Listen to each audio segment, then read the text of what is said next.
Halo pemirsa, bertemu lagi bersama saya Boru Naga. Apa kabarnya semua pemirsa pada hari ini? Semoga semua pemirsa dalam keadaan baik-baik saja ya. Baiklah pemirsa, di video hari ini saya ingin menjawab ya. Banyak sekali ya pertanyaan-pertanyaan yang datang di komentar video-video saya mengenai case orang Bang Fikri masa di Stadium SSI, ya kan. Jadi ini untuk teguran lah kepada segelintir netizen Indonesia yang konon-kononnya macam tak puas hati dengan kejadian yang tuh hari, padahal orang yang bersangkutan sudah pun settle masalahnya. Tapi kenapa harus sampai dibesar-besarkan, sampai ada yang buat reaction ya, lepas tu ada yang jadi batu api, ya kan. Sementara orang yang bersangkutan itu orang yang bermain di dalam lakonan itu, kita bilang lakonan lah, di sinetron lah ya kan. Mereka sudah saling damai ya, yang pihak sebelah sana juga sudah minta maaf, yang di sini juga sudah minta maaf ya kan, sudah saling klarifikasi dan memohon maaf. Bahkan ya orang yang melakukan tindakan senggak-senggak ya kan kepada youtuber-youtuber dari Indonesia itu juga sudah diambil tindakan begitu. Dengar-dengar katanya sudah dibuang kerja ya kan. Jadi saya macam inilah.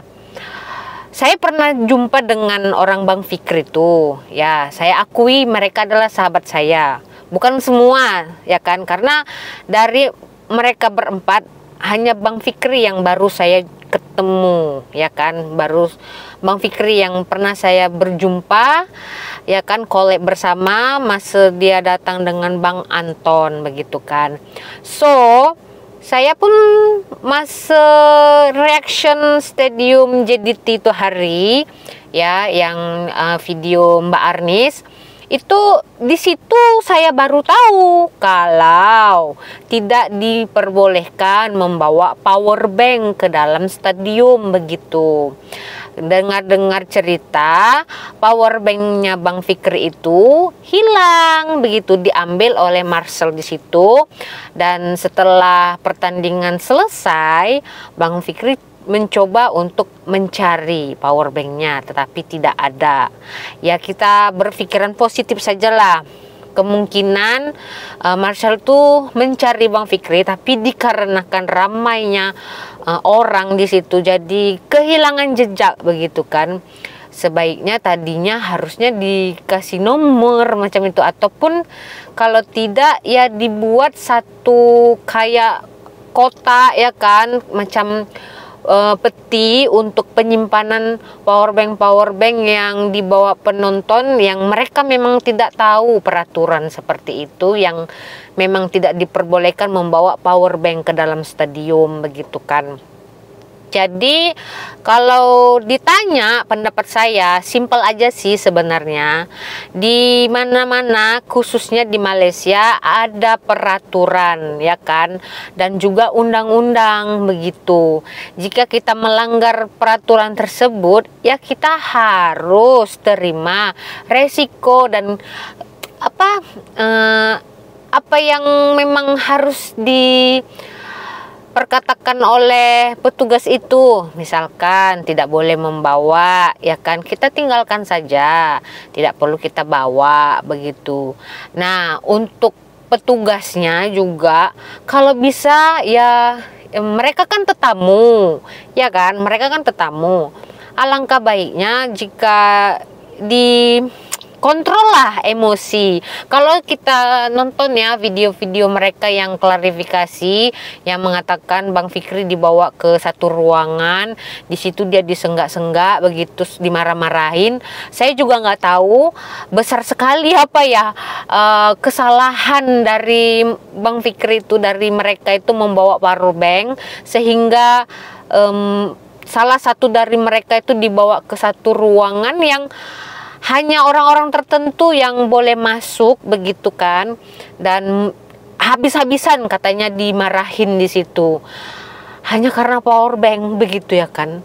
Jadi mungkin di luar sana berpikiran hanya setakat power bank begitu kan bagi sebagian orang, tapi mungkin ada sebagian orang berpikir seperti ini. Menurut saya ya, tanpa power bank zaman sekarang ini susah ya pemirsa ya kan.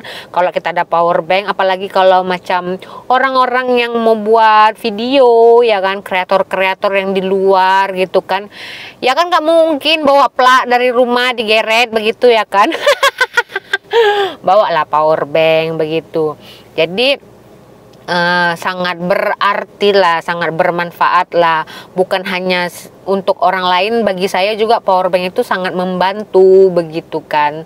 Tapi ya itu seharusnya kita jadi apa, kalau pepatah mengatakan di mana bumi dipijak di situ langit dijunjung begitu. Kita simpel aja sih, kita ikut peraturan aja begitu. Kalau tidak boleh ya tidak boleh begitu kan. Tapi yang anehnya ya kan, kenapa ya bisa hilang power banknya? Setahu saya kalaupun memang terbawa begitu power bank itu atau benda-benda lain begitu kan, bisa diambil lagi ya selepas pertandingan selesai ya kan. Seperti makanan juga, waktu videonya Mbak Arnis kemarin itu saya lihat itu diletak di meja begitu. Jadi siapa yang mau ambil nanti selepas pertandingan selesai silahkan diambil begitu. Nah, apa power bank juga atau alat-alat elektronik yang dilarang bawa masuk ke stadium itu tidak ada orang yang khusus ya khas untuk menjaga begitu. Jadi kalau nanti ada ownernya ya kan, selesai pertandingan ownernya datang ambil begitu kan, ataupun letak di power bank itu nomor begitu kan, ya kita ini cadangan sih ya kan. Tapi ya seharusnya untuk sebagian netizen di Indonesia sana tak perlulah kalian memperkeruh lagi ya, karena masalah ini udah selesai. Jadi tak perlulah kalian untuk mengheboh-hebohkan lagi ya, karena itu kan salah individu bukan negara begitu. Ops, iya ya, kalian ini sejenis golongan-golongan orang yang nggak bisa move on ya kan. Ini bisa nanti diungkit sampai 7 turunan begitu kan. Jadi saran saya ya, nggak bisa jadi air, nggak usah jadi batu api begitu kan, nggak usah jadi api begitu. Masalah ini udah selesai, nggak perlu lagi untuk digembor-gemborkan, untuk diheboh-hebohkan macam itu ya kan. Lepas tuh semalam tuh saya terbacalah komentar yang mengatakan saya dia orang tuh tak nak jumpa saya sebab takut dengan Bastian Sebo.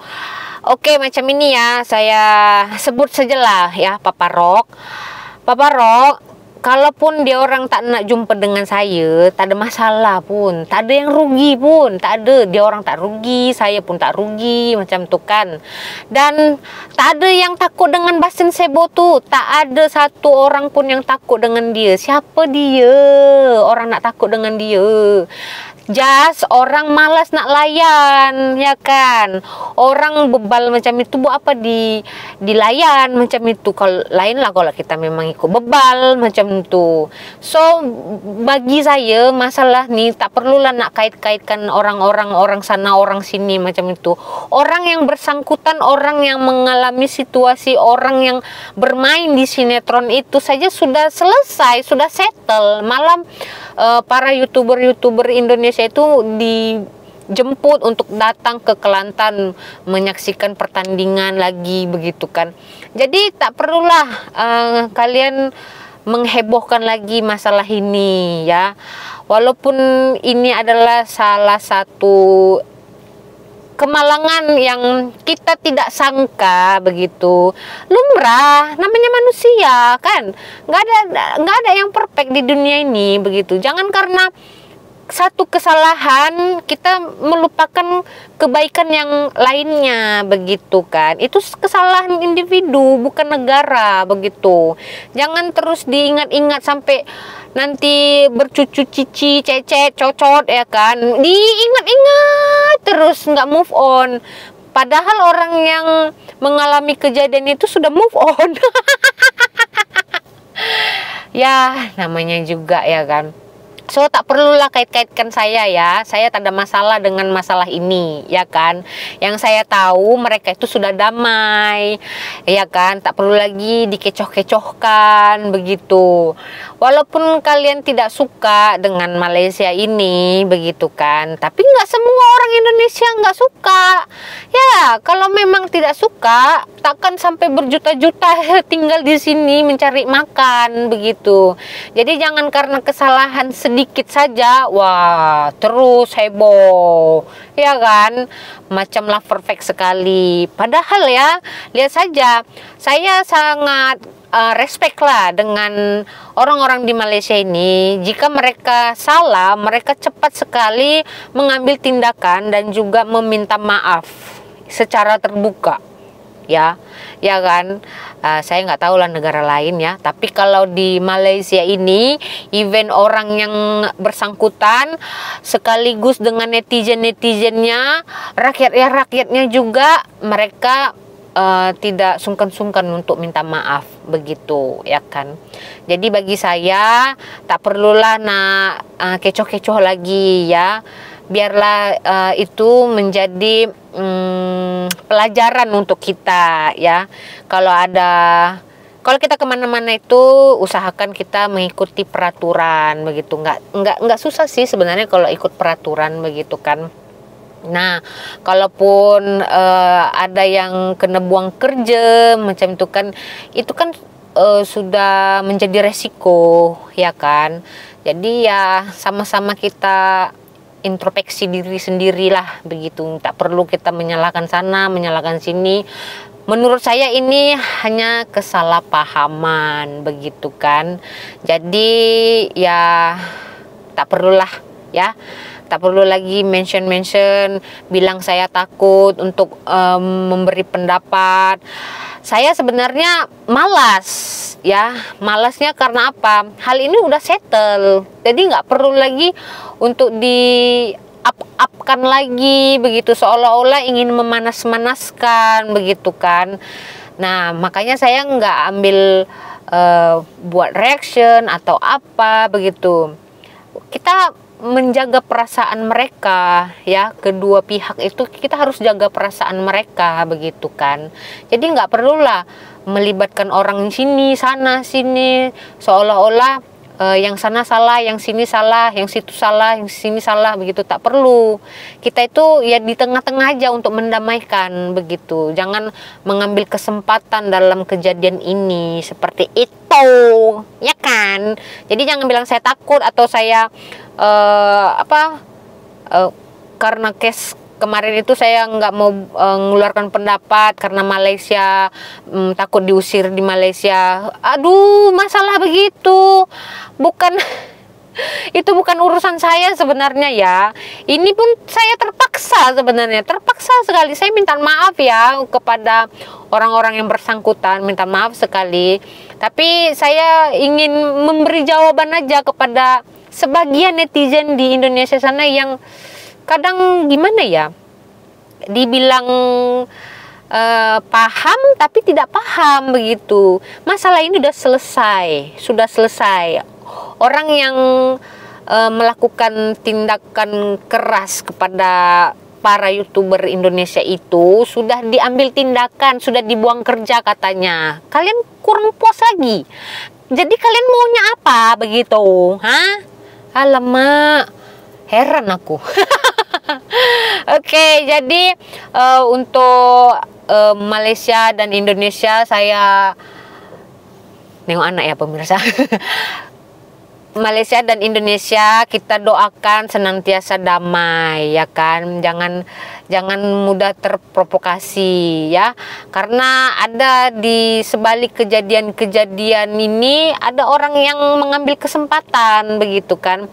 Saya jujur ya, saya tak pernah takut sama siapa-siapa kecuali Tuhan ya. Jadi jangan bilang saya takut sama si ini si itu, ndak perlu saya takut, ndak perlu ya.